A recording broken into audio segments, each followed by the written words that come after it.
As the Palestinians commemorated the 60th anniversary of their Nakba, the catastrophe, over the last several days, Western leaders were heaping adulation on the peace-loving, prosperous democracy Israel by praising its achievements as a small, embattled nation confronted with radicals and fundamentalists bent on its destruction. They said nothing about how Zionist forces took over 3/4 of Palestine, evicted 3/4 of its population, and denied them the right to return to their homeland. And nothing about how, in the name of security and in order to make it impossible for the Palestinians to go back, Israel destroyed more than 400 villages and towns and erected some 600 new settlements for the newly imported Jews. But hey, that's history, right? Wrong. Now as then, nothing is done about Israel's ongoing illegal settlements of Arab lands, its internationally condemned war crimes, and certainly nothing about its continued denial of the human and national rights of stateless Palestinians who continue to linger in refugee camps or under occupation. So as the catastrophe continues, we ask, why should such brutal history be repeated in the Holy Land while the world stands idly by?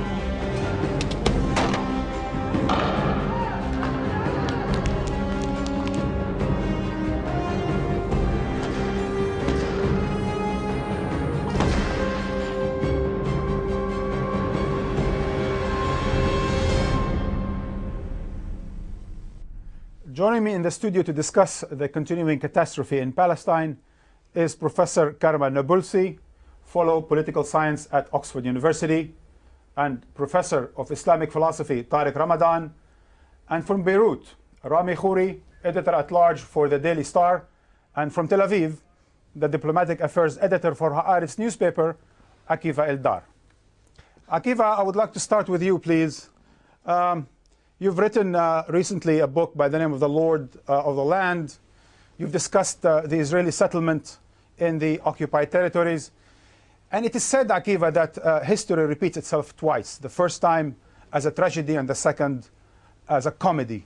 And frankly, if anyone could justify what happened in 1948, how could it be justified today that Israel is settling its Jewish population in places like Hebron or around Nablus or Jenin and the rest of the West Bank?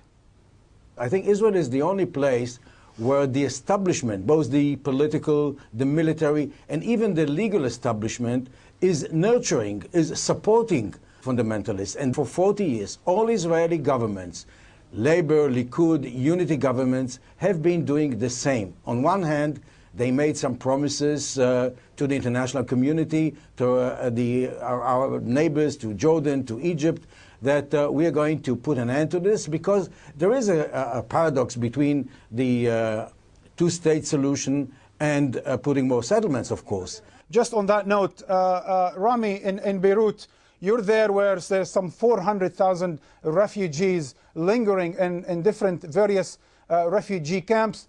Just as Israel has been settling in the West Bank, it has been denying those refugees from 1948 the right of return to their homes, whether it's in the Galilee or other parts of Palestine. Could we see a future between Israel and the Palestinians without dealing with this question of the refugees? No, you have to deal with the question of the refugees, and it's not just a question of Israel addressing their rights in terms of return or compensation or options that they may have. There's an even deeper problem. Israel will not even acknowledge what happened in 1947-48 and its role in that process. The simple fact of acknowledging what pre-state Zionist militant terror and guerrilla groups did in the name of creating a Jewish state, the Israelis won't acknowledge it. They add insult to injury by the government says, well, in a war, these things happen and people get hurt, and what can we do? And we'll give you some money, or the Arabs will give you money. And it's a much, much deeper problem. And I would also say that I don't even think we should start at 48, because the real problem predates 48. The problem goes back to 1896 with the birth of modern political Zionism, well before the Holocaust. The Holocaust made things much, much worse for the Jewish people, of course, and speeded up the colonization and the movement by Zionist groups to take over as much land as they could in Palestine, and sympathy, of course, for the Jews around the world. But the process of Zionist colonization started in the late 1890s. So we really need to understand this as a struggle between Zionism and Arabism that has gone through many different phases and is in a new phase today. Professor Ramadan, where have the Arabs been over the last 6 years? Needless to say, a lot of Arabs did die in different wars with Israel for the cause of Palestine.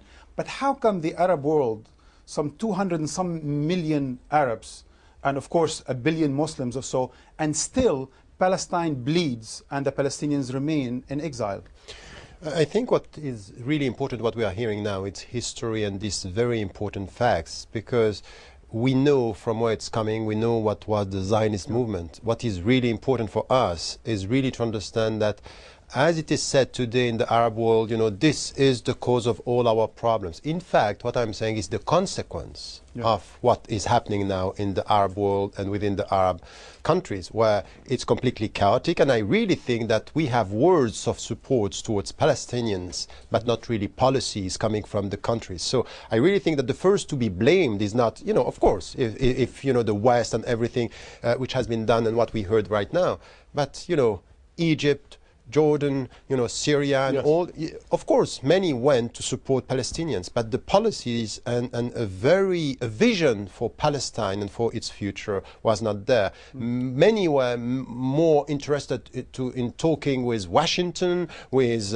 London, than to support the Palestinians. It's true, Professor Nabulsi Karma. In fact, it turned out that Palestine and the Palestinians were a nucleus for some movement of sort in the Arab world, that the Arab masses have in fact been inspired by Palestinian struggle for liberation, haven't they? I mean, I think that's the importance, even with the term, the Nakba, the catastrophe, which means the catastrophe, which is what happened in 48, which with the total destruction of Palestinian society and the expulsion of the Palestinian people. What happened to the Palestinians is actually something that happened to the Arab people. And the response to the catastrophe is what should concern all Arabs. And that is really the beginning of the Arab national movement. Akiva, the Palestinians view their Nakba as Jews view other injustices done to them. So how come Israel does not wake up to the injustice being done against the Palestinians today? Well, the way the average Israeli, if I may say so, would look at this discussion is he would say, you know, the UN has recognized the state of Israel as a Jewish state back in 47, and the Arab world has refused to accept this and started a war against Israel. Israel has survived this war, and then it survived the 67 war. And Israel is fighting for its survival. That's the way that the majority of the Israelis, this is the narrative that they know. And what they're saying, at least 50% of the Israelis, yes, we are willing to come to terms now with the Palestinians and go back according to the PLO charter that is suggesting now a two-state solution along the lines of the 67. I think that it is a mistake on both sides to just focus on the different narratives. Yes, I agree with Rami that I wish that the Israelis will acknowledge, at least acknowledge the Nakba. And I was very unhappy to hear our foreign minister, Tzipi Livni, saying the other day that there will not be peace until the Palestinians will write off or delete this phrase Nakba from their lexicon. Rami, what is the Palestinian narrative? What would you tell an Israeli about the history? The point we would make is that there was a community of Palestinian Arabs, mostly Muslims, some Christians, have lived there for hundreds and hundreds of years, and suddenly a community that was 95% Arab over a period of 30, 40 years became 80% Jewish and 20% Palestinian. What happened? That was not a normal transfer of population. That was not an organic process. So that's the trauma that the denial, the dispersal, the disenfranchisement, the exile, the occupation, the dehumanization of a community that had lived with integrity and decency and humanity. Yeah, Rami, this is, I could say, a result of the war, of the 48 war, and the refusal of the Arab states to accept the partition plan. Well, not really. There's an element there. Of course, the Arabs rejected the partition plan. The fighting. Well, Rami, was it a fair plan? 48, was the partition plan a fair plan for the Palestinians? No, of course it wasn't a fair plan. I mean, there was an extraordinary series of pressures brought to bear on individual countries by the U.S. and others to bring it about. But this was a consequence of many years of British colonial control and if I might, American Rami, pressure. But now, today, Professor Ramadan, what did this all mean the last several decades, and what does it mean today? What does Palestine symbol for the Arab and Muslim world? I think that what was said is really important for the people, and you remind this, which is the fact that for all the Muslim people, the Arab population, Palestine and Palestinians are a symbol of resistance and resistance for the very existence of a state. This is something which is quite clear for all the people. But there is a gap between what the governments are doing and what the people are feeling. So there is something which is huge and tremendous support throughout the Arab world and the Muslim world towards this resistance.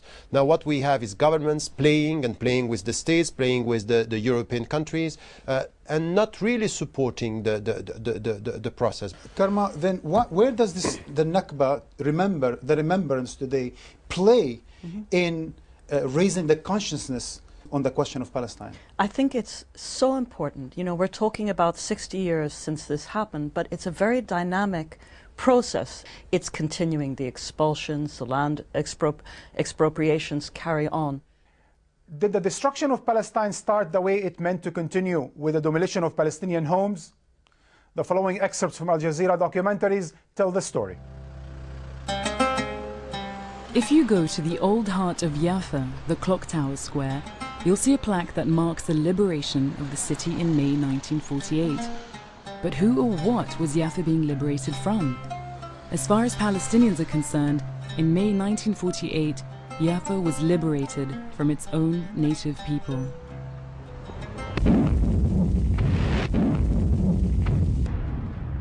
The British chose a method of occupation that has been employed by the Israelis ever since: the demolition of houses.